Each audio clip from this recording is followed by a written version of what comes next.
Charles Dickens has been described as the greatest English novelist. This writer is studied more than any other writer except for William Shakespeare. Dickens' works have not lost their appeal for ordinary readers. This is primarily because of the universalism of his writing. His works are an infusion of realistic presentations of English society, memorable characters, and humor. His ability to entertain and satisfy both the casual readers and those who read for scholarly purposes is outstanding. He was born on 7 February 1812 in Portsmouth, Hampshire, England, son of John and Elizabeth Barrow Dickens. The family moved several times during his early years, but at last settled in Chatham, seaport town in southern England. His years in Chatham were described as happy. There was a good school nearby.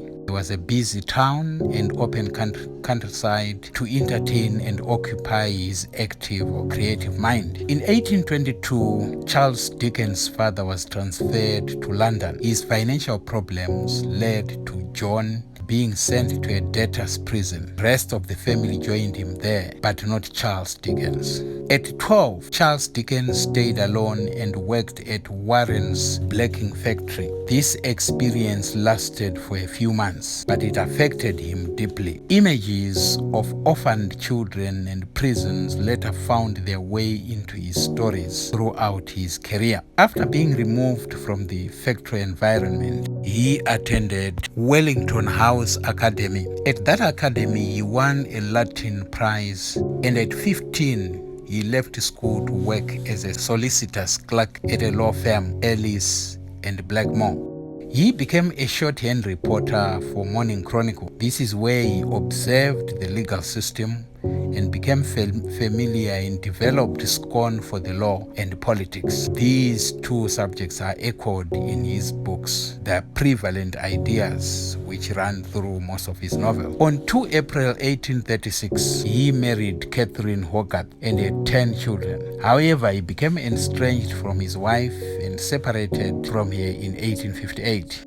He developed a relationship with an actress, Ellen Tennant, and it lasted for the rest of his life. In 1870, Charles Dickens was exhausted by his hectic schedule of readings and public appearances. He gave his last public reading, stating, open quote, "From these garish lights, I vanish now forevermore," end of quotation. True to these words, 3 months later, on 9 June 1870, he died from a stroke and was buried at Poets' Corner of Westminster Abbey. Charles Dickens remains one of England's most popular authors of all time. No syllabus can be said to cover literature effectively without one of his texts being studied. Readers throughout the globe continue to enjoy his books and colorful stories. The highlights of his career started with the Sketches of Boz, 1836. He eventually got a contract to write his first novel,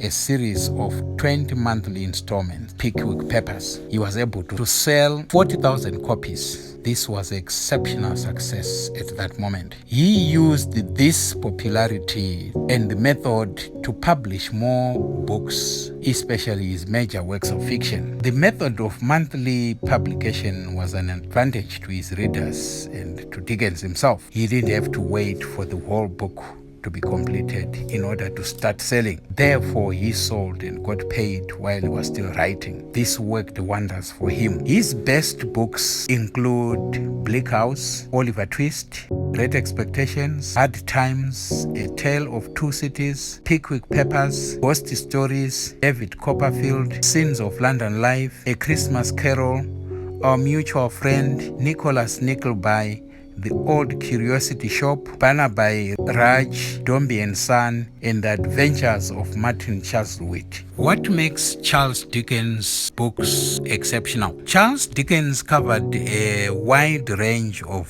themes that affected the Victorian society. These include religion, morality, class, crime and punishment, hypocrisy, love and marriage, exploitation, orphans and family disintegration and injustice. Charles Dickens has been described as a man who loved children and childhood. This is the reason why he writes so much about children. For example, in Oliver Twist, he writes about Oliver Twist, the boy. Or in Great Expectations, he writes about Philip Pirrip, popularly known as Pip. His books are a reflection of his own experiences, his dreams, his trauma, the memories of his past, and the politics of the period. For Charles Dickens, London is a stratified society. He captures elements of the Industrial Revolution, the grey clouds which blocked the sky, the chimneys which spewed fumes into the air, the stone and brick building blanketed in black soot. His books constitute a satire of the Victorian period. He talks about the loss of innocence. He talks about snobbery, the behavior in which the rich look down upon the weak, the poor. His stories are a reflection of his time. Whenever we read Charles Dickens' book, we see a reflection of what he went through from his childhood until he died. His life was characterized by ups and downs, and he reflects that in his book. Thank you for watching this episode of Luminous Recaps. See you in the next installment.